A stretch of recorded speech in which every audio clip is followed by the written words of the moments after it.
Today we light the candle of peace. It's the third of the 4 candles that we light prior to Christmas. Have you noticed that each of these candles, between hope and love and now peace, they all point to something that's here, but not quite yet? Like 2 weeks ago, we said, hope, it's here. We can have it. But there's also more hope yet to come. It's here, but not yet. Love, same way. It's here. We can share love. We can feel love. We can experience it. But there is more love to come. It's not fully here. Peace, it's the same way. In small ways, we experience it. Peace of mind or a peaceful experience. Going to a restaurant and just sitting by yourself and being at peace. But yet there's still more of it to come. It's not fully here. And honestly, this is how Advent works. It points to something beyond by glimpsing pockets of it here. I mean, the word Advent itself, it means arrival. We await for the arrival of more hope or more love or more peace or next week more joy, while also bearing hope and love and peace and joy in the world now. I mean, a good way to talk about Advent is it's here, but not yet. And that's why our sermon series is wrestling with these words. And we're using Emmanuel, God with us, to help frame it. When Jesus was born, God brought to us the perfect archetype for how we can experience hope and love and peace and joy on earth. At Christmas, hope, peace, love, and joy, they all come to us. So we light the candles as a reminder. We've already discussed hope and love over the last 2 weeks. So today we need to take a deep dive into peace.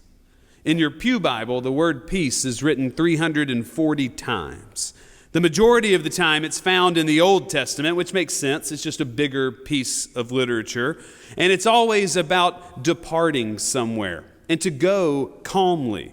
God tells people to return home and go in peace. You need to go to your Father's house, but go in peace. There's also a tremendous amount of prophecies that wrestle with peace. Perhaps the most famous is Isaiah's peaceable kingdom, on how one day a Messiah is going to show up and then all of a sudden lions are going to lay down with lambs or armies are going to lay down their swords and beat them into plowshares. The Psalms wrestle with peace too. There are all kinds of prayers about how we are asking God to bring a future peace to Israel or for the descendants to come.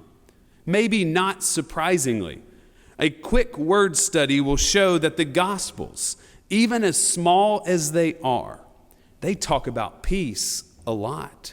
Angels bring glad tidings and peace. Mary sings about it while she's pregnant. Jesus preaches it in the Sermon on the Mount for all of us to be peacemakers. Peace in the gospel, it's usually the call to action following one of Jesus' miracles. Now get up and go in peace. Perhaps the most famous of any of the verses about it in the Gospels happens after Jesus is resurrected. The disciples are clutched in the upper room, scared to go out for fear that they will be killed too. Then Jesus appears out of nothing. And the first thing he says is the resurrected Jesus, peace be with you. Paul talks about it, James talks about it, Peter talks about it, John dreams about it, then writes about peace in Revelation. Peace is where all of life, all of time, all of pain, all disease is eventually going. When it's all said and done, there will be peace on earth. And Paul says this in Philippians 4.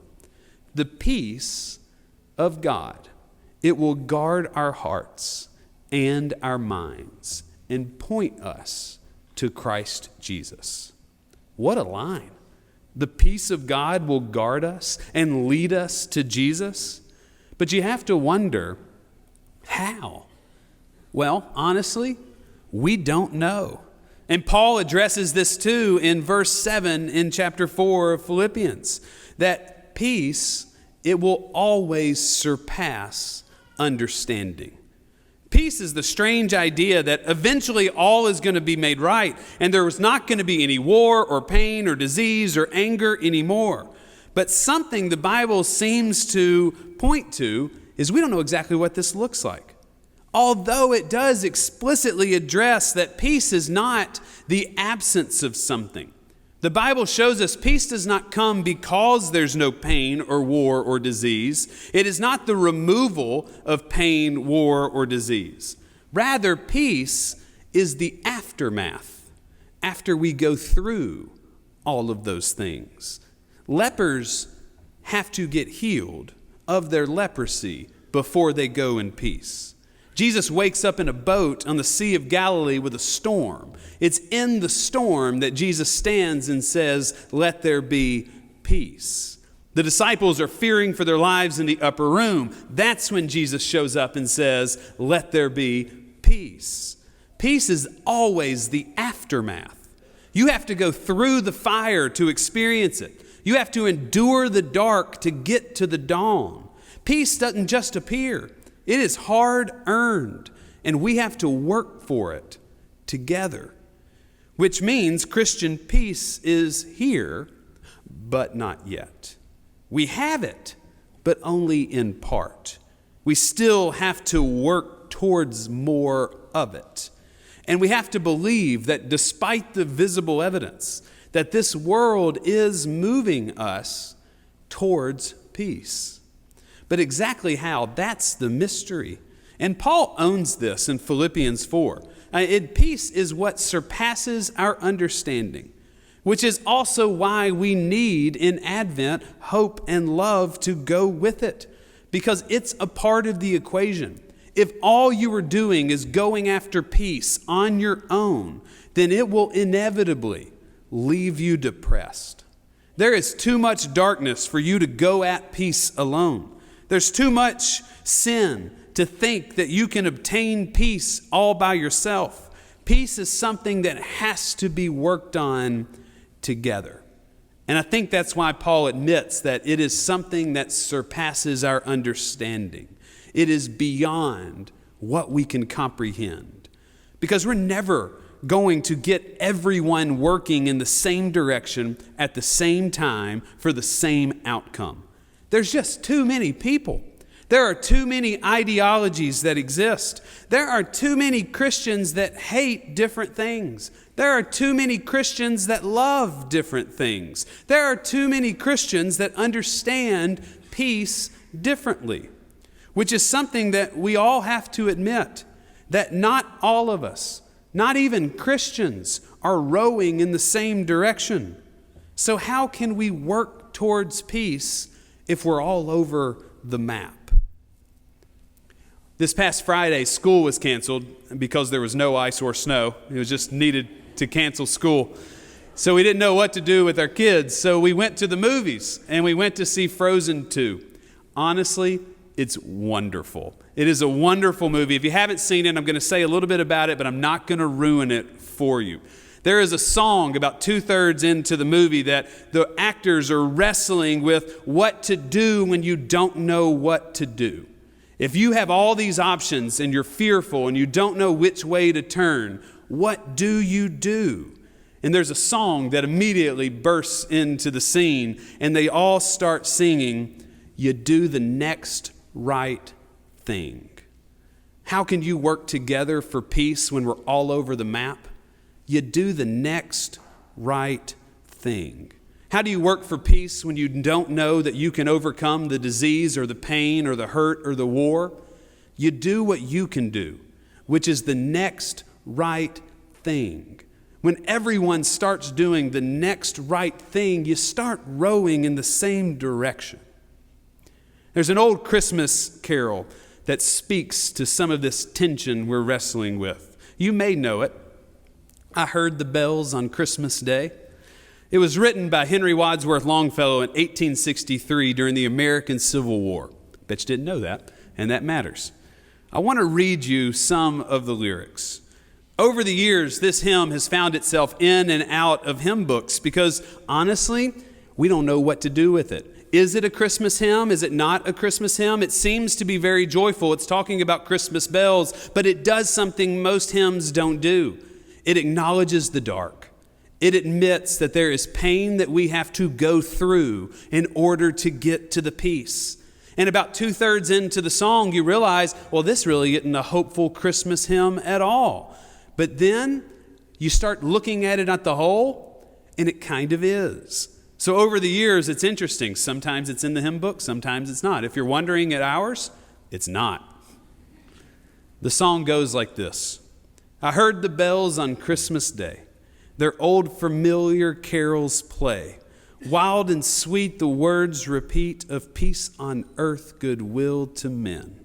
And thought how, as the day had come, the belfries of all Christendom had rolled along the unbroken song of peace on earth, goodwill to men. Beautiful opening stanzas. We dream of a world in which God is in full control.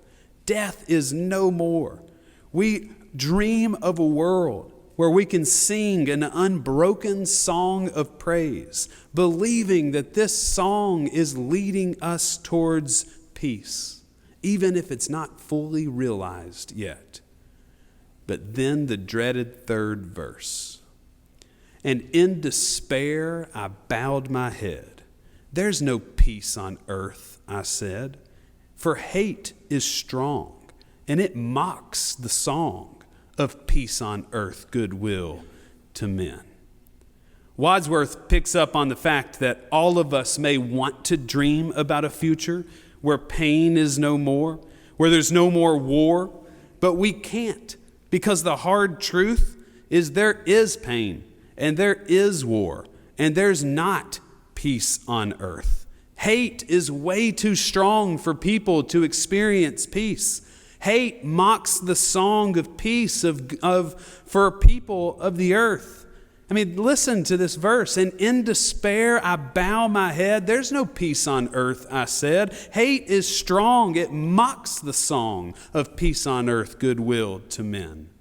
Longfellow penned this during the American Civil War. He had aggressive feelings about how it was all going.